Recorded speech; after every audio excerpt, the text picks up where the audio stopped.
अब आपको भूख लगी है, और भूख लगी है तो भूख लगने से पहले आपको उम्मीद नहीं थी भोजन कब मिलेगा, और भूख लग रही थी और 5 मिनट बाद तुरंत आपके सामने थाली आ गया।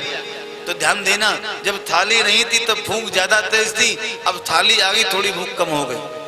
और ध्यान देना, जो भूख थाली से पहले लगी थी वो बाद नहीं, और थाली आने के बाद में बोला अब एक गिलास दिया आपने अपने मुख में तोड़ करके और भूख कम हुई, फिर दूसरा गिलास दिया और कम हुई, तो गिलास दर गिलास आप खाते गए, आपका पेट भर गया, आप तृप्त हो गए।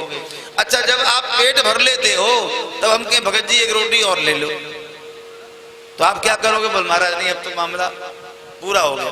मैं नहीं भगत जी, एक तो आपको लेनी ही पड़ेगी। बोल महाराज क्यों मारना चाहते हो? पेट में जगह ही नहीं है, पानी भी पीने की जगह नहीं है, सांस लेने की जगह नहीं, आप रोटी की बात कर रहे हो। ये है संसार का भोग, और आधा घंटे बाद में फिर ये बोलो जैसे कुछ चाहिए कुछ मांगता है।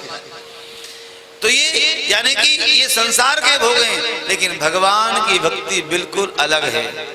यहाँ जितना इसको पियोगे उतनी और प्यास और प्यास और प्यास बढ़ती चली जाएगी। ये भक्ति का और कथा का तात्पर्य है।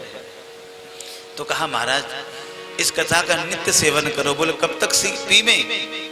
बोले जब तक हमारी सांस चल रही है, जब तक हम भगवान के दर्शन नहीं कर पा रहे हैं, जब तक हमारे जीवन में खोट हैं, अपराध हैं, पाप हैं, तब तक भगवान की कथा सुनते जाओ, बार बार जन्म लेकर के सुनो।